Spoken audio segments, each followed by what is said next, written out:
for Madrid though, most of their defensive line is always injured. So to give to gi- bro. yeah, but come on, when they have a healthy team, they're pretty good consistently. Madrid has always been an amazing knockout team. Exactly, Yeah, they're good, but like, for the past 2 years, they've never had a consistent defense since they've always been injured. Second, it's the same thing. It's the same thing that's just happening to Man City right now, and I credit that to a big of their drop of form because every single one of their starter defenders, well, most of them are all injured. So that does affect a big team, and you can't say it's not true because if Gabriel, Timber, and Saliba were injured, it would affect your performance whether you like it or not. This season. But all I'm saying is each of those players have gotten injured this season. Yes, I understand your point. What it comes down to we have depth. We actually buy defenders. Madrid. Yeah, but you're saying that this season, last season when that happened, it hurt you. You know what I mean? Because last season everybody got injured in every position. But that's completely different. Okay, literally, so you're telling me, nigga, we had a midfielder up top. No problem. When you're telling me when your defenders are injured, it doesn't affect your performance. I'm not saying that. Then thank you. That's all I'm saying, bro. Bro, what are you doing right now? I'm trying to say, if you have all your defenders injured, yes, that's valid. Madrid don't have all their defenders injured. It's because Madrid don't have a good amount of defenders. All of their starting defenders injured. Every single one of their starting defenders injured. Okay, so who's playing right now? Asensio, Hutchinson is a starter. No, okay. It's Militao and Rudiger, the two starters. They're both injured. No, that's true. What do you mean that's not true? Under Xabi Alonso, Dean Huijsen's been the starter, bro. But there's never been a fresh defensive line with Xabi Alonso.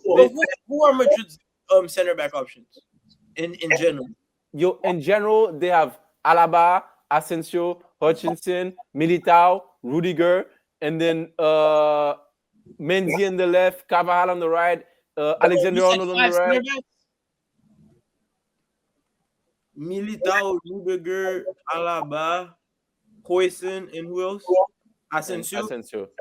Yeah. Okay. Asensio shit. Yeah. Rudiger shit at this point in his career. He's just always injured, bro. Rudiger's been injured for the past year and a half, bro. Okay, but because he's been injured for the past year, washed up, bro. Last season, Rudiger was washed and then 2 seasons before that, like they won the Champions League. Okay, bro, he was just so that's why I don't like it because of 1 season injury. Like now he's ass. That don't make no sense. Now he's washed. Now he's washed. Because of 1, I'm saying he's old. That nigga Rudiger is washed, bro. If Rudiger was bad last year while he was healthy and he started the but he wasn't healthy. That's what I'm saying. He kept being injured last year. That's what I'm trying to tell you.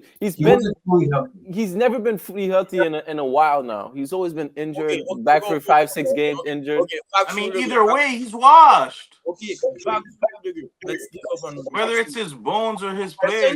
Asensio is dog shit. You agree on that? Fucking. He's not dog shit, bro. He's not dog shit, bro. He's so bad at football, bro. Who? That's not true, bro. That's not that bad, bro. You're killing him now, bro. You're killing him. Asensio is so bad. Asensio lacks so my God, bro. traits that a defender needs, bro. Asensio is literally like, yes, he's good at slide tackling. He's decent my God. Anticipation. Listen, he's decent at anticipation, but you see, defending, like, in terms of positioning, in terms of holding, Asensio is a nightmare, bro. Asensio is sometimes like a nigga with no brain, just running around the pitch, making horrible decision after horrible decision. He's like Araujo on crack, bro. Like, literally, bro, that nigga is ass. That nigga is not good enough to be at Real Madrid Football Club. And my point that I've been trying to prove is that Madrid have constantly pushed the defending to the side and just prioritize attacking and midfielders and big names and niggas who sell shirts. Even with Dean Huijsen is not good enough. They heard that nigga Dean Huijsen was getting hype in the Prem. They knew that if Madrid went after Dean Huijsen, the nigga who's long, tall, has his little hair, he was playing nice though. He was balling. Bro, he was playing nice. But to the fact that he's the only defender that they went, the only center back that they went out and bought, It clearly shows in they knew he was the guy that if they bought him, he was gonna overnight turn into a celebrity. The nigga out here making TikToks with Lamine Yamal, out here making TikToks with Nico Williams. They knew that nigga could sell jerseys. They constantly prioritize selling over actual functionality. That's the point I've been trying to prove, bro. Why the fuck are you buying Man Statuno instead of buying a second center back? Buy a nigga like Guehi, bro. Buy a nigga like Jonathan Tah. Buy a nigga like Lucas Hernandez. Somebody who's old, reliable, can play, proven constantly. That's It's what not even like you need. It's not even like Real Madrid has to buy somebody that's old and reliable. They can afford to buy whoever the fuck they want. Yeah. No, but back in the day, Madrid used to do that, but also balance it with some functionality, with some sense. They used to buy niggas like I'm trying to think, bro. We can't. Adebayo is the perfect example. They had a shortage of strikers. Adebayo had like 14 goals in the game. They bought him in January for the and then they sold them after 6 months. They even did it with Jose Lu a couple years ago. But now they'll only do it with attackers. They used to do it with defenders as well because, bro, Perez is washed, bro. I'll say it like this. Perez is washed. The fact that Perez thought this Mbappe project was going to work, he clearly didn't think it.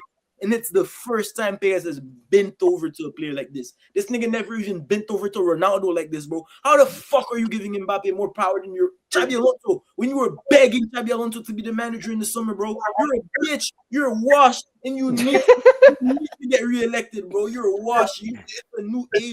You just don't cut it anymore, bro. Ancelotti was carrying you, bro. You had a nigga like Ancelotti. Ancelotti is literally the perfect manager for the teams that Perez is trying to build. When you let the team manage itself, the problem wasn't Ancelotti last season. The team didn't have defense. You didn't have defense. You didn't have midfield. You were trying to cling on to fucking Modric and Kroos who were old as fuck instead of just buying young midfielders because you wanted to buy Mbappe. You wanted to buy Mastercard. That's why you wanted to actually spend the fucking money, bro. Instead of building an 11. That nigga's fucking washed. Perez out. You know what I don't like? We didn't really talk about Vinny. Talk about Vinny. Like, what y'all think about how he reacted and were the fans fair on whistling him? What y'all think? I said it. Madrid's fans were spoiled brats, bro. Booing Vinicius Jr. out of everybody that's in your current 11. Boo fucking Mbappe first, bro. I know Mbappe's out here getting goals. Mbappe, if you have two fucking eyes and you understand the sport, Mbappe is the reason that your team is not as good as it once was. 100%. He's been scoring. He's not the sole reason. Tactically, he is somewhat the reason. In terms of he is not a number 9. They're prioritizing him, Vinny. They're trying to force a duo. They're literally telling Vinny, Mbappe, and Bellingham to go celebrate with each other after games. You've seen Bellingham get an assist from Brahim Diaz. He starts running to Brahim Diaz, and then the niggas just, oh, no, nah, and then he goes. With that being said, Mbappe is giving 19 goals in the league. No, I know. Mbappe is cooking. Mbappe is getting goals. But tactically, like I said, he is somewhat the reason that this Madrid team is not as good as it once was. But And the problem with Mbappe isn't on the field, bro. I mean, it is, but it's not football. Somewhat the problem on the field. He is kind of the problem on the field. But there's so many other layers to why Mbappe is the overall problem as to why Madrid has fallen off. Because they're under the Mbappe regime, like PSG fans have claimed to be in the past couple of years. They're only playing through him. He has more power than the manager. And that's only going to lead to him having issues with whoever's the manager and him having issues with other players. And those issues lead to other players having issues with him and other players in the fans. Like, bro, it's like a domino effect, bro. Like, and the Madrid fans are too dumb to fucking see it. They just know, oh, I'm gonna go on foot mob. Who scored a goal last week? Okay, Mbappe scored. Mastatuna scored. Vinny is scoring a couple of days. Bellingham is scoring a couple of days. I know Vinny's gotten me 2 Champions League. He scored in 2 finals. What has Mbappe done for me? Nada. Nothing. Scored goals just to rack up his records, rack up his individual brilliance. He's done nothing for Madrid itself. But you're gonna choose to boo Bellingham and Vinny, who have been second and third on the Ballon d'Or podium as Madrid players who won you the Champions League 2 years ago, who won you the league title 2 years ago. Bellingham assisting Vinny in the Champions League final. Bellingham in his first season at Madrid. He was insane. Zidane. He scored 20 goals in 20 leagues. He broke Messi's record for most La Liga goals in a row in games. Messi, in his first year at La Liga. You're choosing to boo that guy, not Mbappe, not other players. You're not choosing to boo Perez. You're choosing to boo Vini. You see Vini crying. If I'm Vini, I'm leaving in the summer, bro. Madrid fans are a disgrace, in my opinion.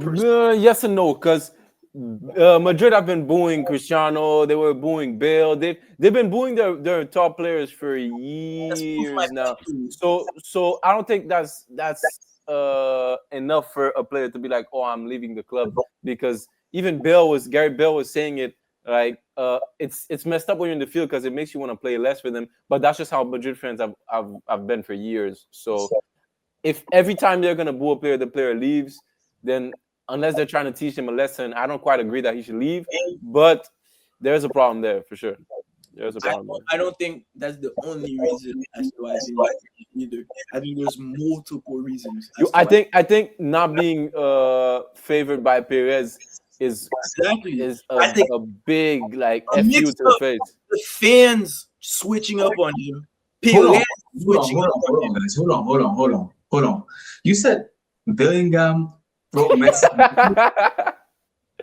Bellingham scored like the most consecutive goals in La Liga. Games in I think he went like 17 games in a row where he scored a goal.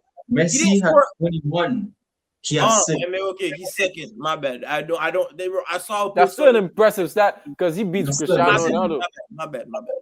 He beats Cristiano Ronaldo. That's what I was like. Yeah, bro, he was. I appreciate you for fact checking though. Or it was like he was. I saw like it was like before he didn't score. It was like he's about to break Messi's record. Nah, but Xavier, you speaking to two Barca fans, so we took that shit to heart. We're like, damn, Messi. But either way, Bellingham had like 17 goals in a row. Either way, that's crazy. That's crazy. You know how many legends have gone through La Liga?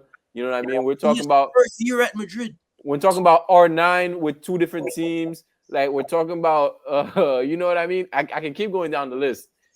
You know, even a Benzema if you want, or even a Suarez if you want.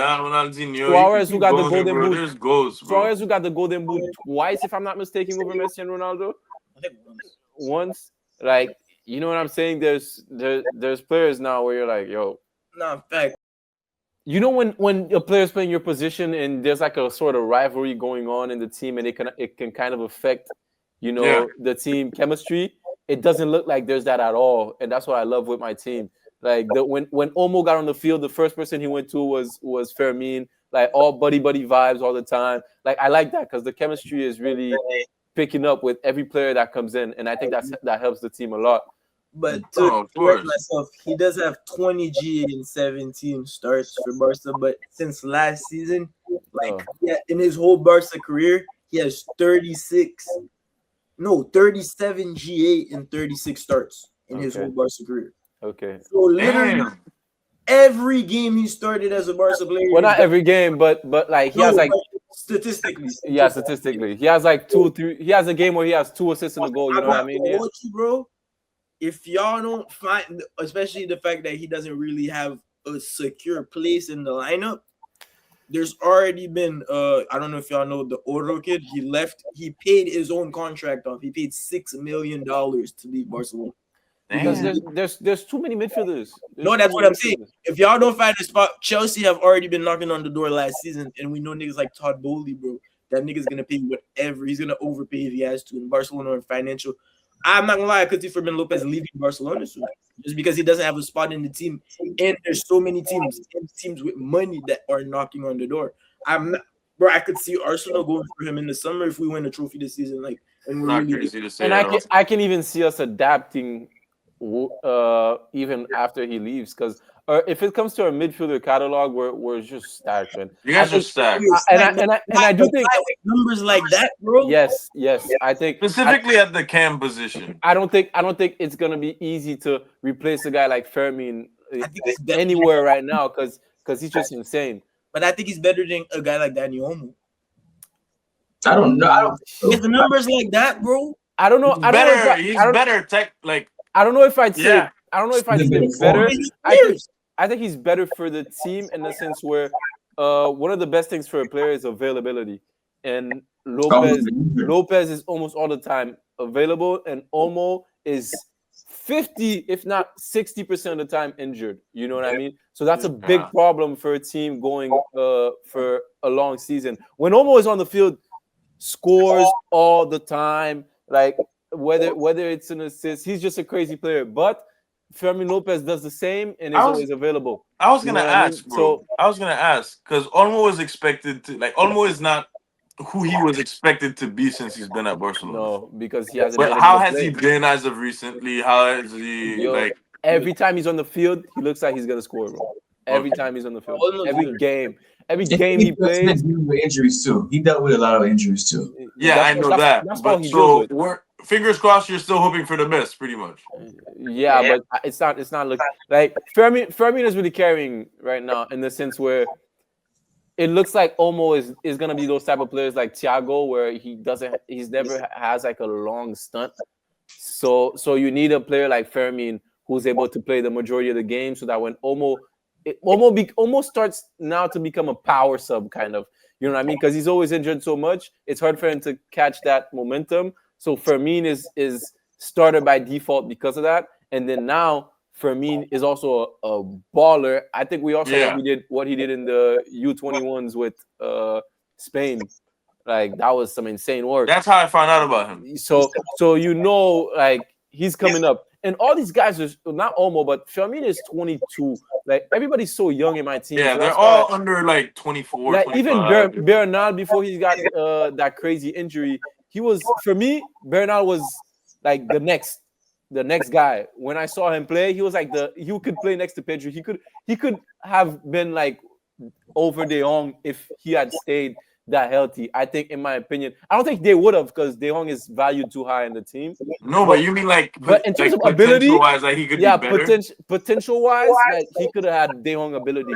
You know what I mean? So and he got a season-ending injury, so that killed his momentum completely. But it's just to say from what I saw starting up. You know what I mean? I don't know. Oh my God, bro! I don't know where like he's gonna go going forward, because he's coming back from a crazy injury and he hasn't been able to like really get that consistency of playing time.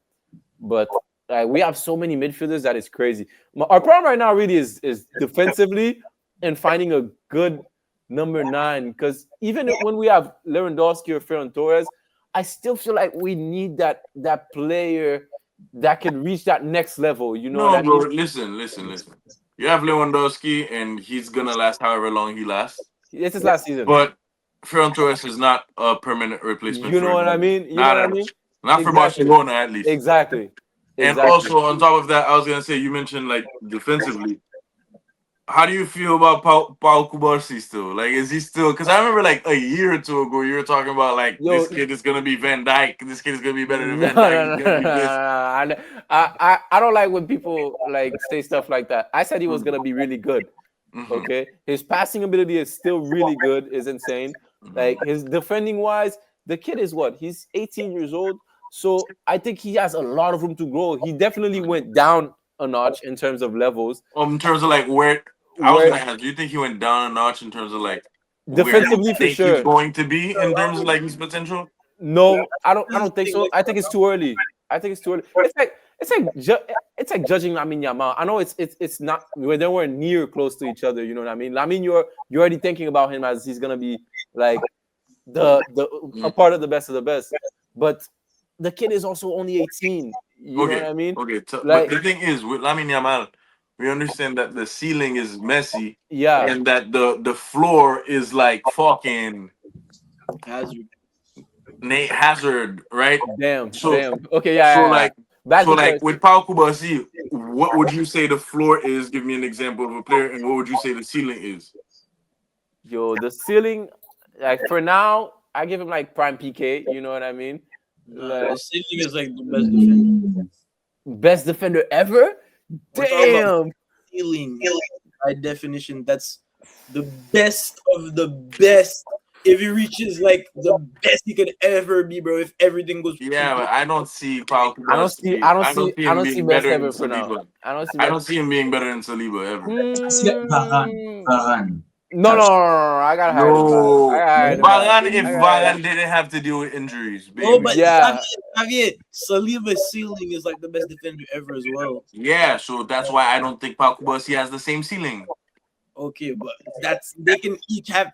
You can think that he can never be as good as Saliba, and also think that they have similar ceilings. You just think that Saliba. I don't think they have similar ceilings. Okay, I don't think they have similar That's what he's ceilings. saying. No, I don't see. because I think my bad. I was just Go gonna ahead. say in terms of like defensive ability, you could say that technically they're very close in terms of potential, like what they could potentially be. But Pau Kubasi doesn't have the physical abilities and will not have the physical abilities that Saliba has, as well as all that. That's the thing. Saliba is quite literally the perfect mold. Yo, but he can still go I'm just bigger. saying, You know what I mean? I He's don't only think like- I he's don't only think 18. Pau Kubasi is necessarily gonna reach that ceiling. I'm just saying, if we're talking about the perfect scenario, like the best of the best, the kid has a lot of potential, bro. Like A lot. He does. A lot. He does. He has a lot of potential.